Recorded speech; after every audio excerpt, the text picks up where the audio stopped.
happening. This is not happening. This is not happening. Okay. Oh, you have a cold? It's starting. Yeah. I'm getting random nasal pluggage when I'm talking. Yeah, just do that. Yeah. All right. Yes. For an occupation which takes your voice, that kind of sucks. It does suck. And I had getting a sore throat as of last night too. So that's always fantastic. So this is great time to do this episode, or any episode for that matter. But yeah, why don't we just go right into it? Welcome to the show, ladies and gentlemen.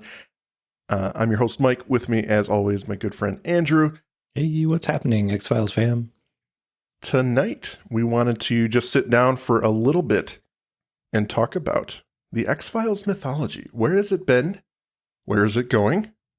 And what can we expect moving on? What has it done for us lately? Not much, but yeah, we're headed into season 6, and we wanted to sit down just as a little fun aside and get away from the humdrum daily, weekly episodes, and yeah, just sit down and do a little bit relaxing and reminisce about the mythology. The mythology. No real rhyme or reason to this, but we wanted to talk a little bit about where it's been and where it's going, kind of how it started, and kind of give everyone a refresher since season 5 was done so long ago. Well, there you go. Now's the time to catch up. The big question in my mind would be, what would be the official start point for the mythology proper? Because I know it's funny this handy list that up. You've given me this handy crib notes for the mythology of the X-Files, and it mentions the pilot and Deep Throat as episodes which are mythology, but I would argue only in the most general of ways. Absolutely, and I would agree with you. And I actually have in the notes I was taking for tonight's episode, that's pretty much how I approached every episode in the first season, except for Erlenmeyer Flask, where I think the mythology just starts. And if we're talking about season 1 specifically, technically the pilot, Deep Throat, Fallen Angel, EBE, and the Erlenmeyer Flask, those 5 episodes are technically what people would call mythology episodes because they deal with the alien conspiracy in some way. Now, I would argue that the pilot is simply just to let us know that aliens are here. Who are our characters? Yeah, who are our characters? We got 2 agents, a man and a woman, Mulder and Scully. We need them to go on some crazy mission to show the audience that this show can be cool. So they do brush on some topics like the usual alien abductee. No one believes them. People are dying. People have crazy stories, and they have implants. That's basically all we really get, other than some ominous-looking man in an FBI office. But I would say, though, that it's not until season 2 that we actually have our first 2-parter. And anytime there are, to be continued episodes, those are all mythology. You never have a Monster of the Week that's split into 2. So my argument would be it's not until Colony or Dwayne Barry, probably. Dwayne Barry, yeah. You'd argue that wouldn't be the first one. But even then, I would say Dwayne Barry and Ascension are still them kind of figuring out the characters and the arcs and such. And I do think that it starts with Erlenmeyer Flask because it was the finale. We do get some of that cloning, that hybridization that they talk about, human test subjects, and the importance of the alien tissue and the DNA. But yeah, I would agree that with the start of season 2 and Jillian's pregnancy, it really forced them to finally pick a lane and commit to something that was a really overarching conspiracy. And with Dwayne Barry and Ascension in one breath, it allowed them to kidnap Scully and give her 3 episodes where it is devoted completely to her and give the aliens and the government a purpose, a direct purpose. And so it kind of opened new doors as to what the actual through line of the show was going to be. But they didn't need to have a through line. is the argument I would make. In that they kind of built it originally just as a serial. Like it's just these FBI agents that are going to investigate wacky supernatural cases. And that's where the monster of the weeks come from. But the idea of a mythology, I mean, I think that you're right in that Gillian Anderson's pregnancy started to turn up the heat on that because they needed an explanation for why that character wasn't going to be in the series for a while, and it turned it into a plot point. So big plot point. They didn't have to come back to a mythology, but I think they chose to because they also built in some questions like what happened to Samantha? You know, what absolutely. is the backstory? What are these long form questions that maybe they're going to tease out answers to? Yeah. I'm sure Chris Carter would say he always meant for this show to be an overarching mythology with some peppered in Monster of the Week episodes. But, you know, no one's really to say. I would argue that you're correct in that maybe they just wanted to have loosely connected alien stories because of the abduction of Samantha. But I do think that it was probably a smart move to dive deep into a really in-depth, at times too deep and confusing mythology arc. I'm sure we'll get into that. Yeah, that gave the syndicate and the cigarette smoking man some life outside of just being a scary man in with no lines. So I think it was a good change of pace when Dwayne Barry in Ascension came across. So no, I'm not going to say they weren't good episodes. I mean, boy, they're some of my favorites, but absolutely. I would argue that in a different universe where the X-Files doesn't quite hit the right notes or you know, the performances aren't as good or the quality just isn't there and it doesn't get renewed for season 3. That, imagine, yeah, this would be a real short podcast. Real short. But imagine that at the end of season 2, the story turns into Fox and Dana rescuing Samantha from the UFO, you know, and tying it up in a bow at the end. And that's our story. Thank you very much.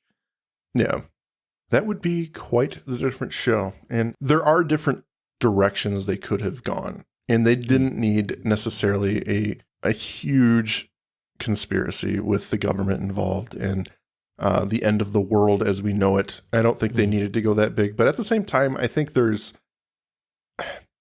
you're kind of at the will of the people at that point, right? So let's pretend that they wanted to end it after 2 seasons. Okay, I'm there. Fox wasn't going to let that happen.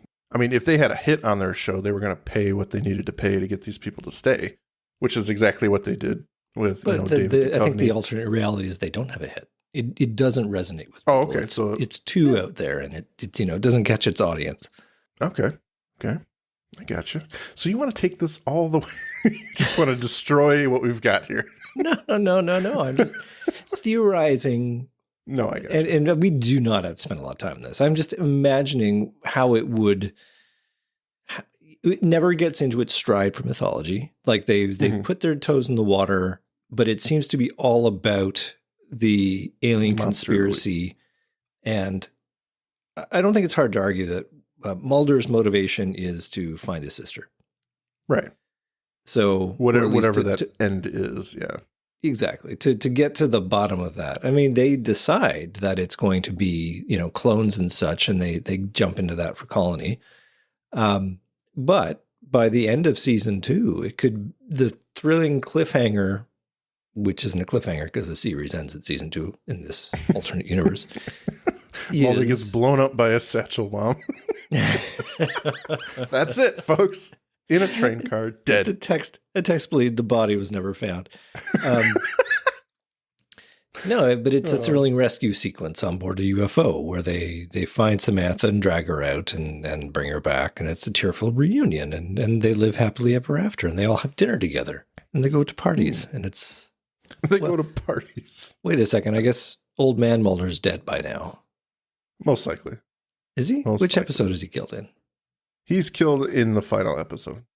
It is Anasazi because Krychek takes out his father and Mulder catches up with Krychek. She's about to kill him and then Scully shoots him and then she takes him to New Mexico.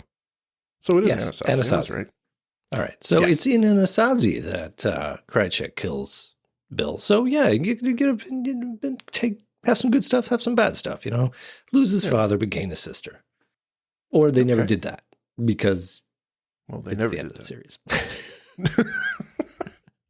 Oh, boy. Oh, boy. All right. Well, I think I've made my point. They went a different route, Andrew. Apparently it was successful and we moved on. Yes. It was successful, and they decided a deeply complex mythology was the way to go, and that it would keep unraveling questions and questions and questions and stability and eventually fall apart. But for a while, it was very successful and very gripping television. By the end of season 2, we are introduced to what we now know and love as the Syndicate, which I think was probably one of the coolest additions to the mythology. Just the idea that Cigarette Smoking Man was pulling all the strings, it was cool for a while, but he had to have had someone else there with them. So, well, I like that Darth Vader has a boss, right? Up Right. until a while, you think Darth Vader's the ultimate big bad, but then you realize he answers to somebody. Mhm. And what I like about the Syndicate, and I'm glad you brought that up, is that they're all beholden to each other, it seems. Like there's no one Dr. Evil who is pulling all the strings. So they all have their interests, and they're like the Axis in World War II, where they've come together for a purpose. But they're all vying for power. But they're all vying for their own fascist power. They get along in some ways, but they definitely will not hesitate to screw with each other if it advances their own agenda. Yes, and that's one of the things that I think is the most intriguing things about them. There is obvious dissent or misgivings between the members, especially between CSM and well-manicured man or well-fed man. They are at odds quite frequently. And it makes for some interesting storylines, and they even try to kill CSM down the road because he's not syndicate enough for them. He's going out on his own a little too much, and he's not one of them. He tries to put one over on them, though. Like he's a liar, and he's caught out. Absolutely. So he gets what's coming to him, essentially. He does. Well, but he doesn't. Speaking of him, he gets what's coming to him a few times, but he always manages to come back. Yes. But speaking of being a liar, that would bring us to season 3's opener, where they have lost the digital tape, which contains all their deep, dark secrets, and he is in a race against the clock to find the tape and stop Mulder and Scully, and he's also got the rest of the Syndicate breathing down his throat. So that leads to a whole bunch of shenanigans, because that tape includes all their secrets encoded in ancient Navajo language, and it has fallen into Mulder's hands. So they want that back. It kind of culminates in the death of Melissa Scully, because CSM sent 2 assassins to kill Scully, but they killed the wrong one. And now the Syndicate's breathing down his throat. They don't believe him. And he gets caught in a huge lie, and their data and their project is not safe. So that is kind of where season 3 starts, and that is where we get the information that we have a mine shaft full of civilian information, medical information, and tissue, including Scully's, who after she was abducted. So it adds another layer of just how big this thing is. What are all these files about? Are the abductees actually being abducted by aliens or the military? And for what purpose? Scary stuff. The advantage of how Chris Carter chose to write it, like purposefully being vague and leaving out the answers why. It serves him both because it's interesting. We don't have it all gift wrapped and served on a platter and tied up in a bow. And there you go, folks. Yeah. But it also gives him so much wiggle room as the plot advances. Exactly. Because he can just make it up as he's going along. Which ultimately is the... He may not have all the answers. Yeah. Yeah. Because it's cool for a while, and then, it is very then you cool start for to a while. try and piece things together. And I think this is where we should start to talk about the fan following in the 90s, where they're avidly following along. They're starting to talk to each other over internet chat forums and such. And the writers are paying attention as well. So I think that there's some feedback both ways. Like the audience is proposing things that maybe the audience or the writers go, oh, actually, that's a pretty cool idea. Let's push that in there. And they even have some Easter eggs that reference the audience, those fans that are truly tuned in. So very novel for the time period too, because up until that point, it was just, the writers were on one side of a wall and they created a product and you watched it and you talked about it over the water cooler, but there was no feedback up to the writer before that. Yeah. And the birth of early internet was definitely one of those things that helped this show. And maybe it was the perfect product for the time because the internet is obviously, as we all know, is the breeding ground for conspiracy theories, but it allowed people to talk about the show and work amongst each other to figure things out and to put forward ideas. And I think it was one of those shows that you could really get sucked into and start to have theories about rather than just, this is what happened in this episode. Yes. Okay, let's move on to the next one. This one really had a through line, at least at some point, and people had a lot of fun with that on the forums. So I do think you're right. The writers were listening, and they were very much engaged in that. So season 3 was all about the digital tape. And then ultimately our heroes lose. They don't get the tape. They don't have it in their hands. But when all is lost... They barter for their employment and their lives. Because remember, Skinner holds it hostage. I was going to say Skinner is the deal maker there. Who negotiates in a way that only he can. But that sets us up for season 4 in that we've had a near miss, but they have been saved at the last minute by their uncertain alliance with Skinner. And that gets us out of season 3. Yeah. And we were introduced to the black oil in season 3, which is the super duper cool and iconic black oil over the eyes that becomes prominent in the series, brought up from the bottom of the ocean. Okay. So interesting you bring that up because technically that's not related to the colonists, is it? That's not a colony life form. It's a different through line, isn't it? I do believe it is the same group of aliens. So they're the aliens. The black oil is the black oil was originally here. That is the alien in its purest form. It was here millions of years ago. Okay. And it lay dormant in the earth, rock, whatever.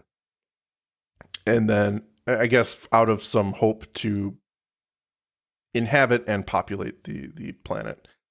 Now, somehow, I think one of the stumbling blocks, and I think we touched on it in the episode, was how this thing is brought up and suddenly knows the entire story about what's happening, because it makes its way to Krychek, to CSM. Yeah. And I mean, that's just good story writing right there. Condense the action. Let's just he knows everything. So it's like a hive mind. Yes. But yes, we are introduced to the black oil. It is an invading force. It'll possess bodies and give them superhuman strength and super alien flash abilities until it doesn't. And it knows the story. It knows probably more than Chris Carter does at this point. Yes. But yes, that is where it begins, is in Piper Maru and Apocrypha in the middle of season 3. And we have our alien bounty hunter coming around. He made his first appearance, as you had mentioned, the episodes Colony and Endgame. That was his big entrance. And we had a lot of fun with his travel times in that episode. Oh, yes. And the fact that aliens just don't know how to fly because they're always crashing. He was going around and cleaning house because the cloning was getting out of control. So cloning is part of the alien mythology. That is their way to help create a race to colonize the planet. And for some reason in season 2, and this may be because they weren't sure yet, they decided that the clones were poisoning the alien race. It was just like a black mark, so they didn't want them around anymore. So the alien bounty hunter was tasked to kill them all. And no human could do that. Absolutely not, sir.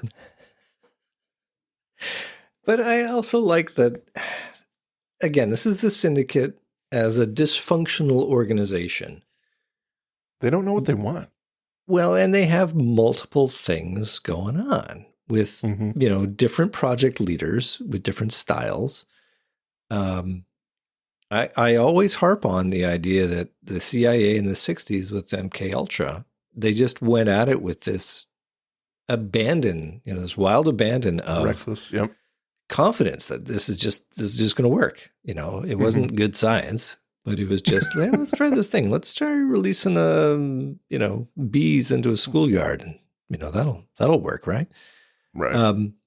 So I think there is some element that I can get behind, because otherwise, if I didn't have that to hold on to, I'd look at that and go, "This is just terrible writing." Why on earth would they do this?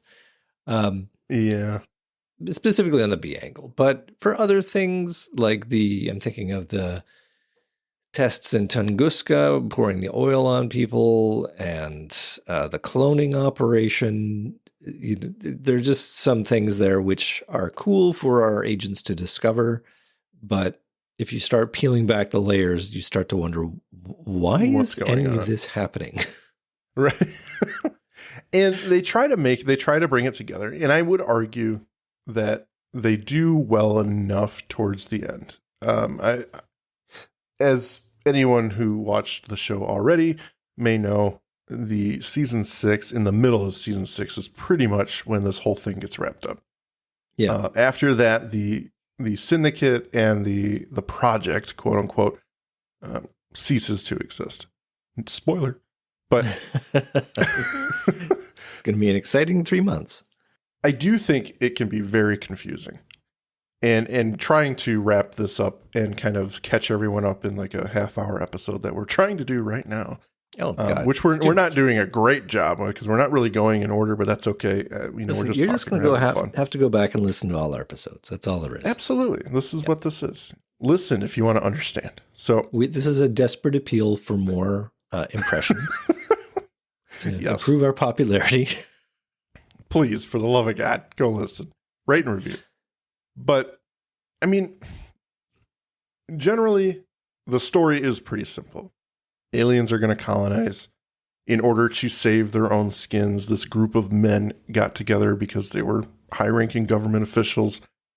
They dealt with the aliens, promised to pave the way by testing on human subjects and creating alien-human hybrids to make their eventual colonization of the planet easier, and they would become slaves for the overlords, whatever.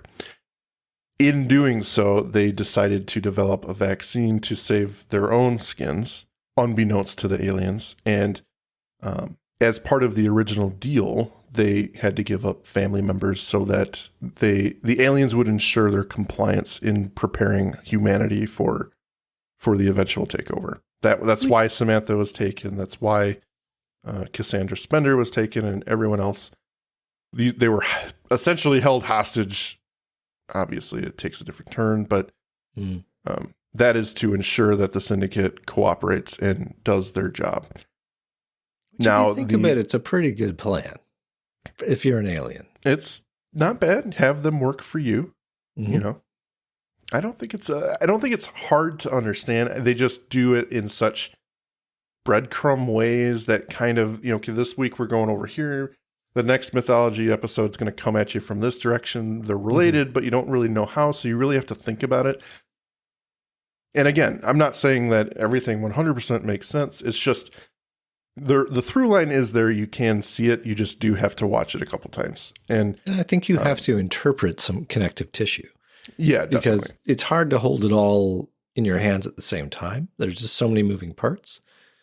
And I think that's always been my issue with the X-Files is it's just such a wildly big story interspersed with stuff that doesn't matter. You know, if you're looking at it purely from the mythology, the Monsters of the Week episodes, you know, they just give you filler and it's entertaining. In some cases, more entertaining than mythology. But absolutely.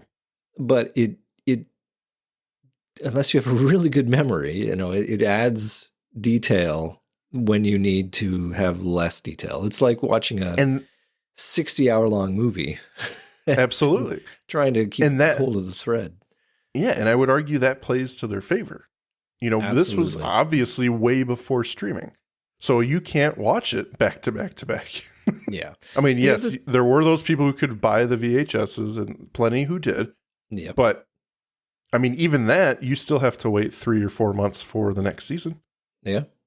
But I think that ultimately the through line was developed in reverse. Like, I think that they got to a point where they laid down enough breadcrumbs that they could sit down at a table and go, okay, when are we wrapping and how are we wrapping? Because we need to finally, we've invested so much in mythology, you know, it even has a name now, that the question became, how do we drive to a finish? You know, do we try and drag this out for 6 more seasons, or do we get to a point where we're gonna tune it up and be done with this particular arc and maybe come up with a new arc?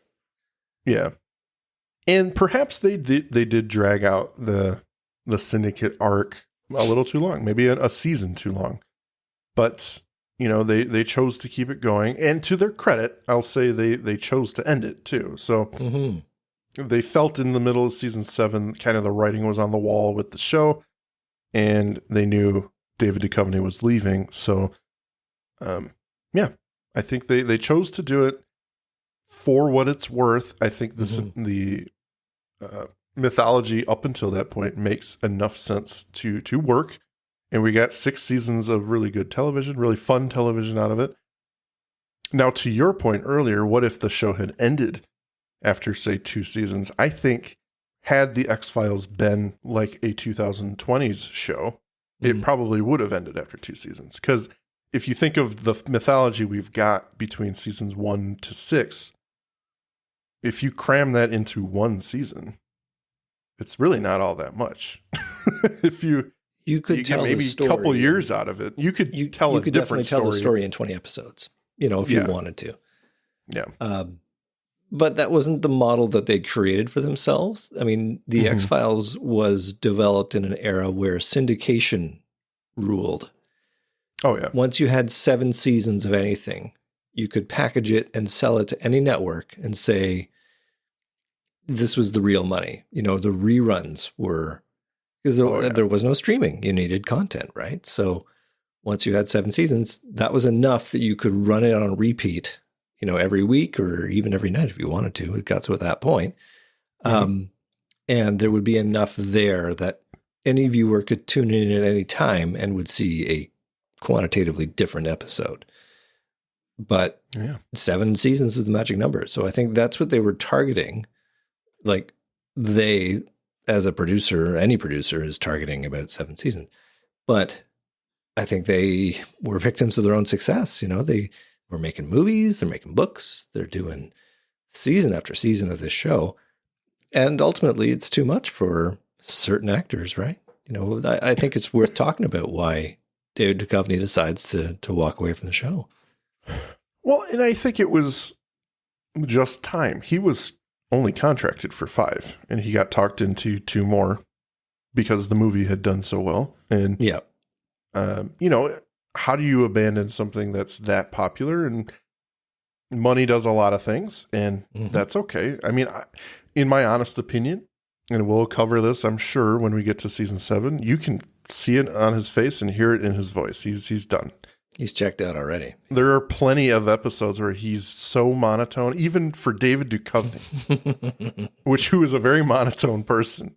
You can hear it in his voice. He's just exhausted or maybe not interested. I don't mean that to say that because I don't want to speak for him. I'm sure he had fun for what he was doing, but at that point he was like, okay, I'd like to pursue a different show, a different movie, or a different part of my career. So, and I can't blame him for that. You know, that's 7 long years of your life to dedicate to one show.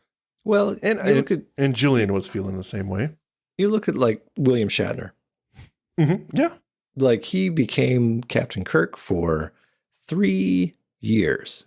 And that dominates his career, right? Yeah. Like he does TJ Hooker and he does a couple other things, but Rescue 911. His most iconic role. Well, to be fair, Denny Crane in Boston Legal is perhaps my favorite because it gave him such license to do something different. But I think he recognized that I got to do something else or I will always be Captain Kirk. So that is probably a factor for David Duchovny thinking, you know what, this show's done really well for me. I've had a great laugh doing this show, but ultimately I've got to look at an exit strategy or I'll always be Fox Mulder. You know, I've got to have something else. I can't argue with that. I mean, I never did. I know a lot of people never forgave him for leaving the middle of the show. I'm like, dude, you weren't there. And quite honestly, I'm happy he did because it brought us another character that I really love. But yeah, it's just one of those things that certain actors can't get away from. And when you have iconic roles that they just overshadow maybe the show itself. Yeah. I would argue Captain Kirk did that for William Shatner, David Duchovny in X-Files, George Costanza in Seinfeld. Like he was afraid he would never get another role because he would always be George. Yeah. It's not hard to believe that because people refuse to remove actors from certain roles. So, you know, back on point, I think he left at a good time. The Mythology had wrapped up a season earlier. And, you know, they had fun doing season 7, but it just wasn't the time to start a new Mythology arc. And he was pretty much done at that point. So good stuff. Do you want to talk about Annabeth Gish coming in as a safety net for if Gillian Henderson was going to leave? Because that's what I feel like they were trying to set up there. Well, here's what they were doing, and this is my interpretation. I don't have this in writing, but when David left, they needed, at fan behest, the show must go on.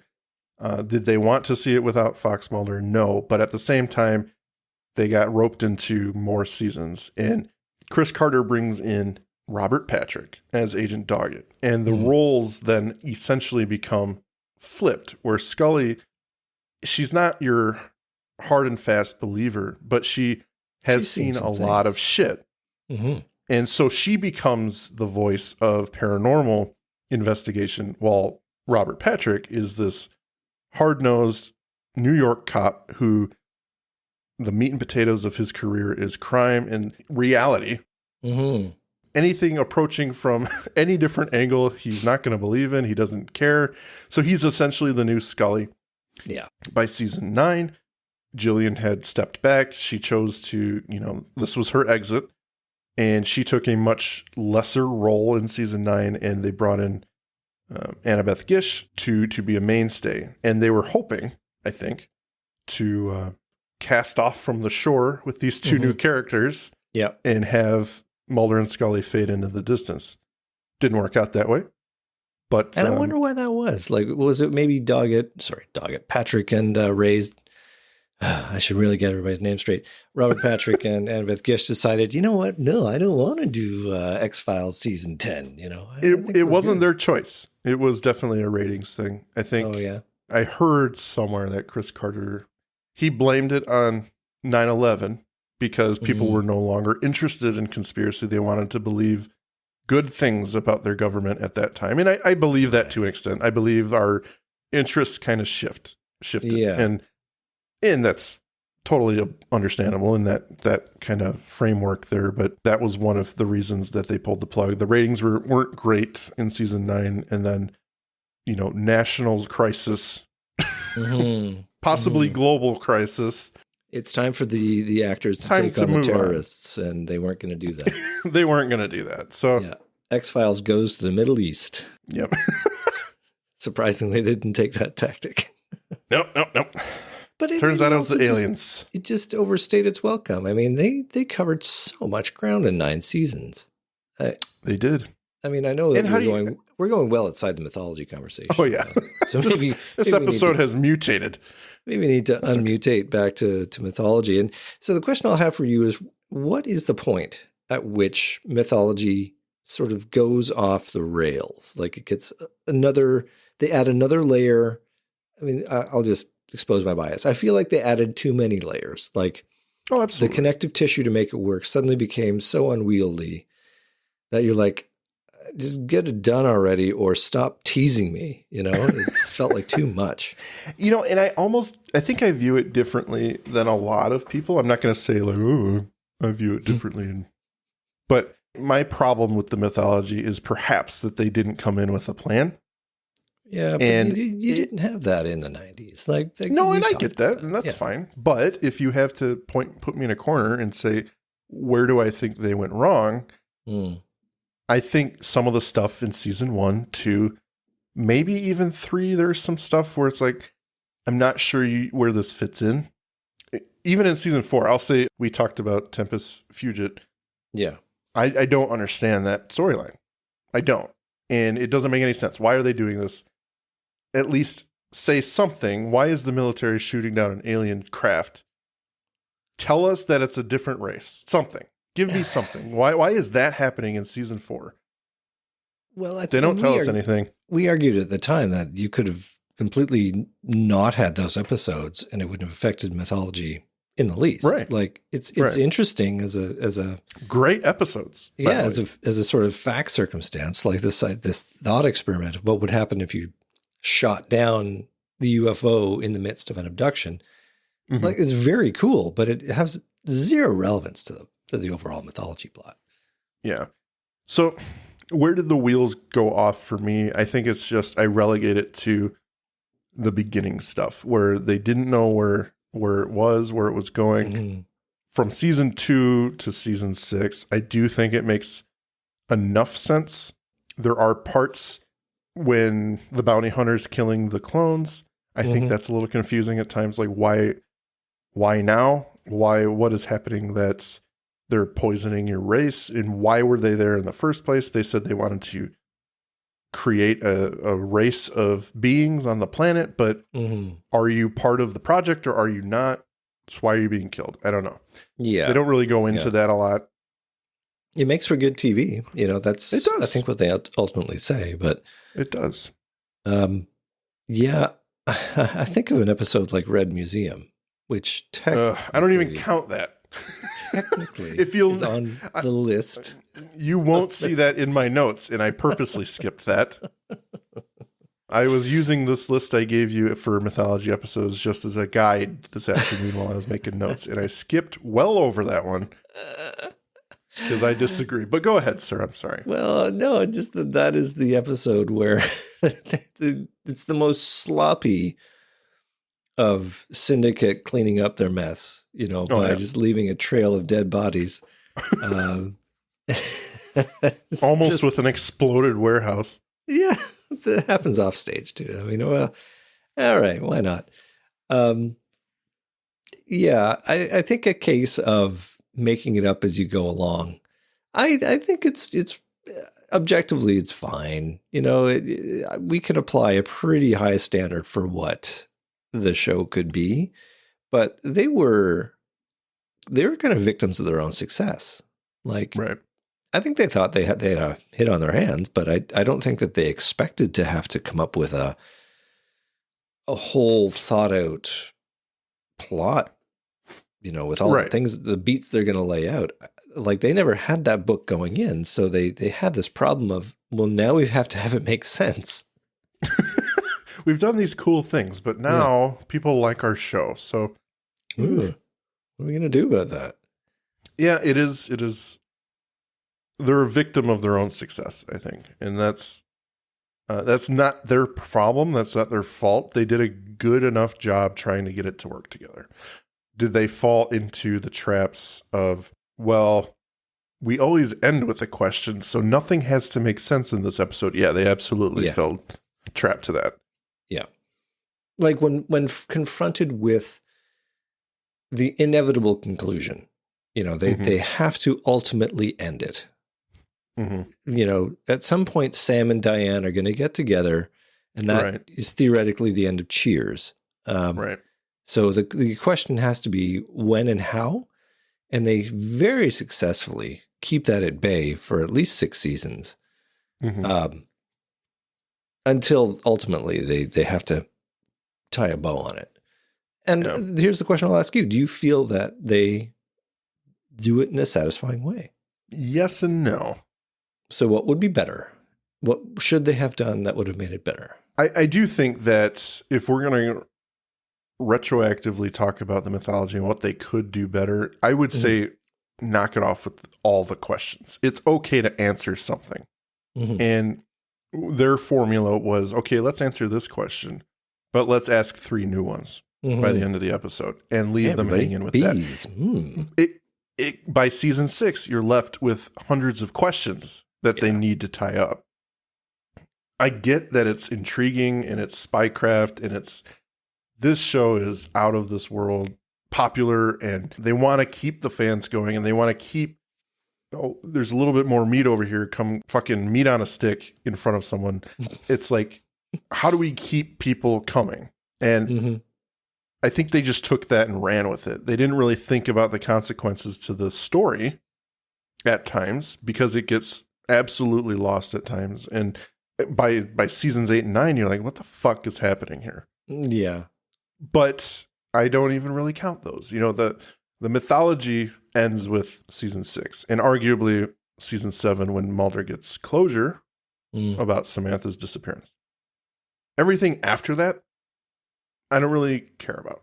I like those seasons, don't get me wrong. I think it's all about the monster of the weeks there.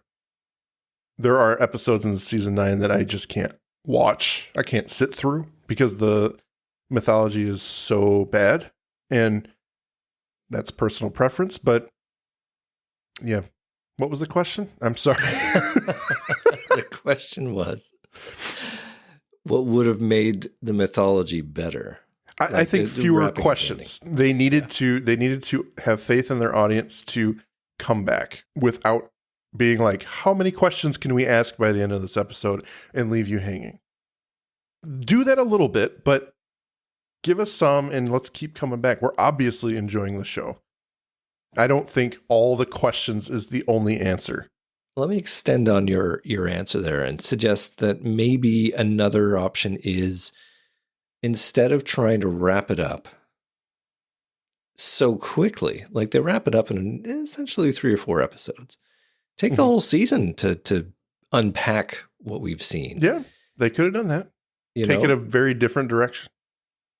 Really make it a 4-parter, ultimately. But I would say it's like, we've here's an odd parallel, but we've taken a generation to get into the debt we've got, and everybody talks about getting the debt under control. Well, it's going to take you a generation to get out, maybe more than a generation. It's not going to happen overnight. So in the same vein, the X-Files chose to try and wrap it up quickly, trying to get out of season 6, arguably some of season 7, ultimately with Mulder, aka David Duchovny's departure from the show being the red line. They had to write to the point where we've only got David Duchovny for so long. So ultimately, we've got to have this closed by the time he's gone. They could have tried to wrap it up a bit sooner, perhaps. Yeah. But look at that. We solved the X-Files. We solved the X-Files.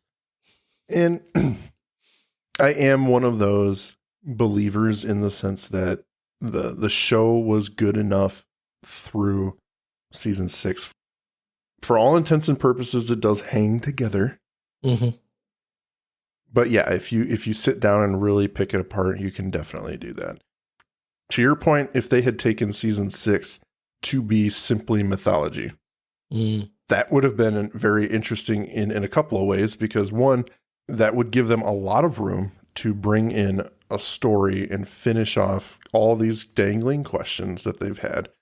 But it would also be the first that I can think of story that is all a through line on television. That nobody was, and that's another thing, that they were doing things with this show that nobody was really doing.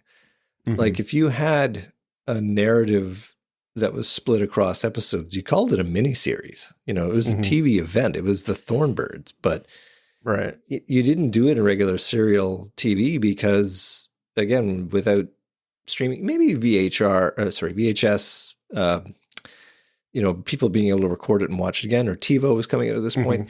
Maybe you now have the capacity where people could keep up, but there was always that fear of the new viewer coming in and being confused. I think that they wrote in a style which accommodated somebody who was interested in the show and was going to get in at any moment. Yeah. And wisely so, because if they had done what we were thinking they should have done, I think it would have been very impenetrable. Like coming in at season 6. I missed 5 episodes or 5 seasons for that, You could do your catch up at the beginning, previously on the X-Files. But again, that's a modern innovation. It didn't happen in the late 90s. So at least I don't think it did. They do it at like the beginning of a season or. Yes, but that's the second part of a cliffhanger though. Right. Now I'm rethinking my where did this go wrong question or answer. The more I think about it now, I think technically, we can all blame Fox. and I'm not being mean. I'm saying yes. Chris Carter had a definite 1 through 5 plan, seasons 1 through 5. After that, he wanted the show to continue in movie format. Right, just one movie after another. For the mythology. And so you can argue that they were forced into a corner because of the show's success and Fox throwing money at them. There would have been a different ending to this show, I think. That would have gone on at least another 10 years in film format. We may have gotten three movies that were 2-hour events that could help wrap this up. Right. That would have been very interesting to see.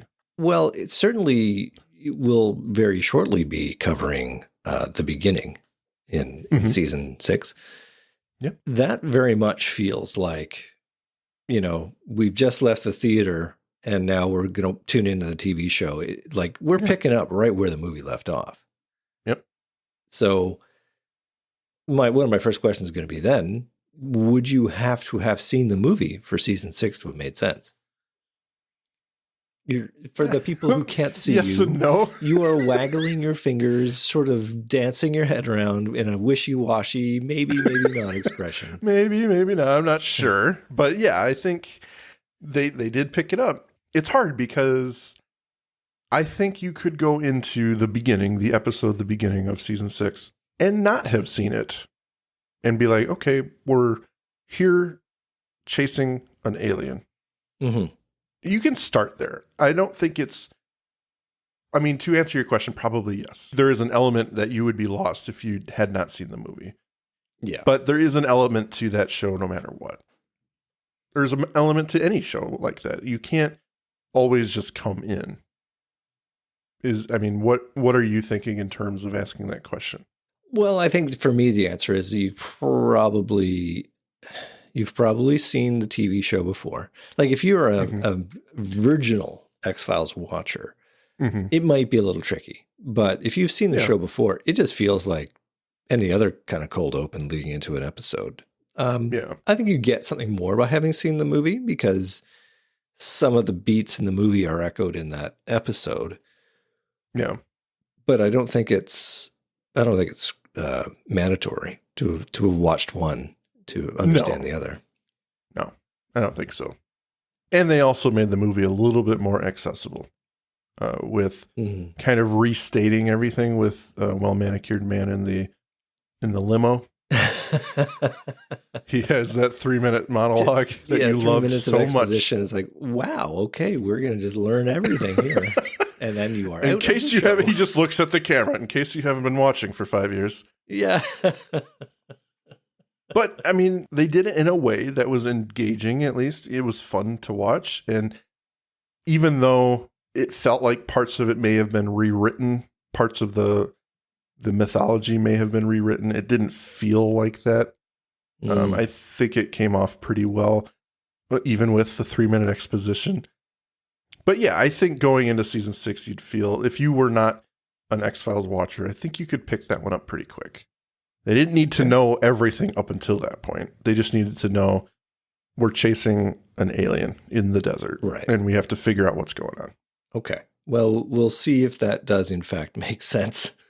I'm going to forget everything I've seen up till now when we watch season 6, episode 1. Yeah, I think we can close out tonight with, thanking everyone for listening to this weird ass episode. Was not chronological at all. I think that we touched on some very interesting points. I don't think it was weird at all. We did. We haven't missed a thing. Not a thing. We're not going to get conclusive. Nobody comments after the episodes are done. They just nod along as we talk, and then at the end they go, "Well, that was satisfying," and dust off their hands, move on to their next podcast. That's what happens. Yeah. Well, Andrew, I'm excited for season 6. I hope you are too. I am, Mike. Ladies and gentlemen, we will be recording here within the next week or so. I think it was the 7th, January 7th. So maybe 10 days from now. So more than a week is what you're saying. More than a week, not within a week. The math checks out, yeah. Yes. So catch us January 7th at 6 p.m. CST on Discord. EST. And let's get started on season 6. Let's go in fresh. We've had a few weeks here where we've had to do absolutely nothing. That's except holiday shit and work. So fresh like a new penny. Yes. Thank you for listening. And Andrew, if you would like to say goodbye, please do so. Valued listeners, we know that you have other podcasts that you could be listening to, so when you choose to spend your time with us, know that we take you seriously. Absolutely. Absolutely seriously. So we hope you have found the last hour enjoyable and promise that the next hour you spend with us will be equally enjoyable. Thank you for listening to today's episode. If you liked what you heard, please rate and review on your podcast app of choice. Andrew and I would be eternally grateful to you fine people for helping us expand and get the word out. Also, we've got a killer group on Facebook. Feel free to join in on the discussion at facebook.com/groups/thisisnothappeningpod and become an official member of the syndicate. We do polls and we have questions for every episode to give you guys the opportunity to chime in and possibly let your voice be heard on our recordings. And please join us on our new Twitter at tinhxfilespod, no dash, to stay up to date on everything, moment to moment. Thank you, and remember, don't stop swimming. It's that time, everyone, the Magus Media Production sales pitch. Please check out our homepage at magusmediaproductions.net so you can stay up to date on all of our shows. Check out our Facebook group, facebook.com/groups/magusmediaproductions, both of which have our Discord link on it, where you can join us for live shows as we record them for future release. At Magus Media Prods on X, our Patreon, patreon.com/magusmedia, where a $5 donation will help us keep the lights on and bringing you new content, and you get some stickers. Thank you for your consideration and support.